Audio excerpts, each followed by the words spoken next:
My father went to the war as a soldier when I was 4-year-old, and I never saw him again. And there's a picture of my father. And he went to Singapore. He was captured at the fall of Singapore by the Japanese, and that is as much as I really knew. This is the diary that he kept, writing to my mother, although she never received it. This is a sort of a running commentary. The last entry is Saturday, May the 1st, 1943. Bernard tried different ways to know more about his father for a long time, but he got very little. But it wasn't until 1997 that I read an article in a newsletter with an organisation that I belonged to, and it was a front page story of a brass cross, and it said that it was made by a British staff sergeant, and unfortunately they only had his name Harry. And I was reading this, and I read it over and over, and the words were virtually jumping out of the page. And I said to my wife, I said, "What do you make of that?" She read it and she said, "What do you make of it?" And I said, "That's my father." And she said, "No." I said, "Yeah, that's my father." Bernard got in touch with the author of the article, who used to be in the prison in Singapore with his father.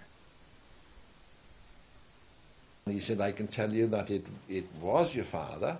I watched your father making that cross, and it was a symbol of hope to all the men that were incarcerated there." Virtually cried on the phone when he told me all the things that my father had done. He was very clever. He used to make artificial limbs for the soldiers that had lost arms and legs and things, and my father used to make the artificial limbs for them. In 1998, Bernard went to Singapore with his family. I had a marvellous experience, because I actually saw the cross that my father had made. I held it. I asked, could I have it out of the case? And I held it. And it was just wonderful to have something in my hands that my father had made. Bernard's father died on the ship home at the end of the war. He was buried with full military honors at sea.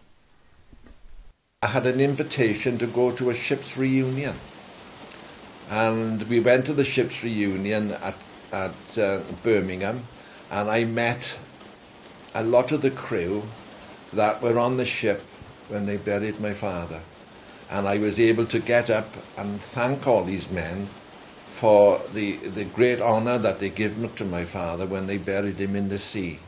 So, you know, I did everything that I could in a very short space of time. I knew nothing about my father. The journey of me trying to find out my father hasn't ended yet, because I'm still finding out different things.